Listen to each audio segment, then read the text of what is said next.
ખાતામાંથી પૈસા ઉપાડવા માટે બેંકમાં ગયા હતા, જ્યાં ભીડનો લાભ લઈને અજાણી મહિલા 50,000 લઈને રફુચક્કર થઈ જતા ખળભળાટ। સીસીટીવી ફૂટેજમાં આ અજાણી મહિલાનો કસબ જોવા મળી જતા પોલીસે તાત્કાલિકના ધોરણે કરી તપાસ।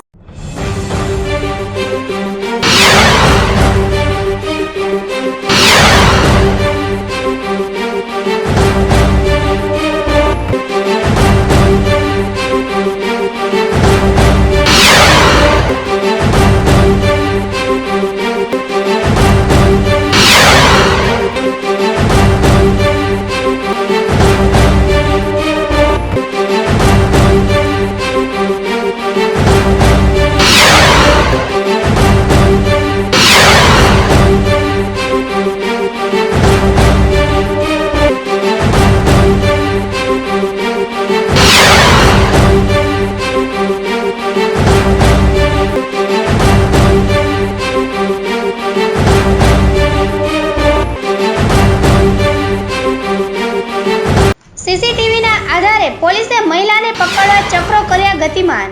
પંથકમાં ચોરીના બનાવોમાં સતત વધારો। ઘટનાની જાણ થતાં હળવદ પોલીસ તાત્કાલિક ઘટના સ્થળે।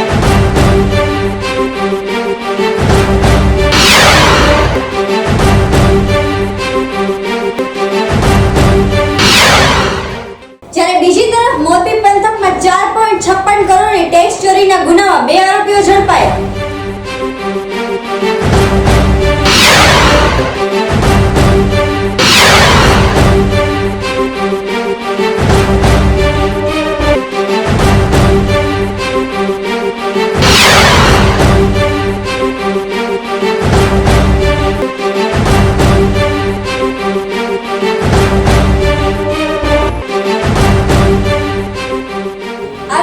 જીએસટી હેઠળ લોન લેવા માટે ખોટા દસ્તાવેજો બનાવી સરકાર સાથે છેતરપિંડી આચરે।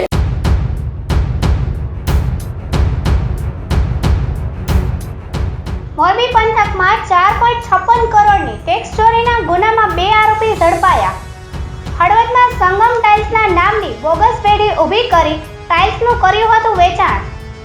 આરોપીઓએ બોગસ પુરાવા ઊભા કરીને મેળવ્યો હતો જીએસટી નંબર લોન દેવાના બહાને હળવદના યુવાન પાસે મેળવ્યા હતા। અસલી આધાર પુરાવા સંગમ ટાઇલ્સના નામની બોગસ પેઢી ઊભી કરી ટાઇલ્સનું કર્યું હતું વેચાણ, જેમાં 2 આરોપી સિકંદર વાલેરા રહે હળવદ અને અનિલ દેલવાડિયા રહે મોરબી વાડાની પોલીસે ધરપકડ કરી 4.56 લાખનો સરકારને લગાડ્યો ચૂનો।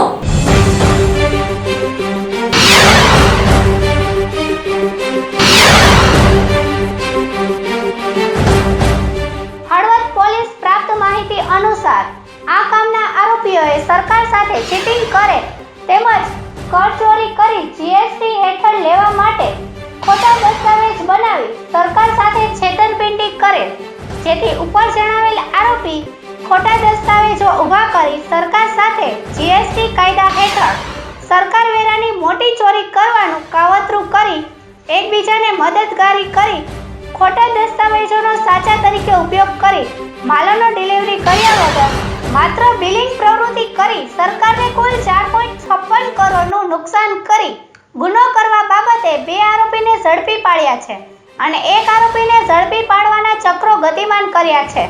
હળવદ પીઆઈએમ આર સોલંકી દ્વારા ચક્રો ગતિમાન કર્યા છે। રિપોર્ટર મયુર રાવલ, ગુજરાત લોક ફરિયાદ ન્યૂઝ, હળવદ। તો આ હતો આજનો અમારો સ્પેશિયલ રિપોર્ટ। આવા સ્પેશિયલ રિપોર્ટ જોવા માટે જોતા રહો ગુજરાત લોક ફરિયાદ ન્યૂઝ અને અમારી YouTube ચેનલને લાઈક કરો, શેર કરો અને સબસ્ક્રાઇબ કરો। GUJ લોક ફરિયાદ ન્યૂઝ, અવાજ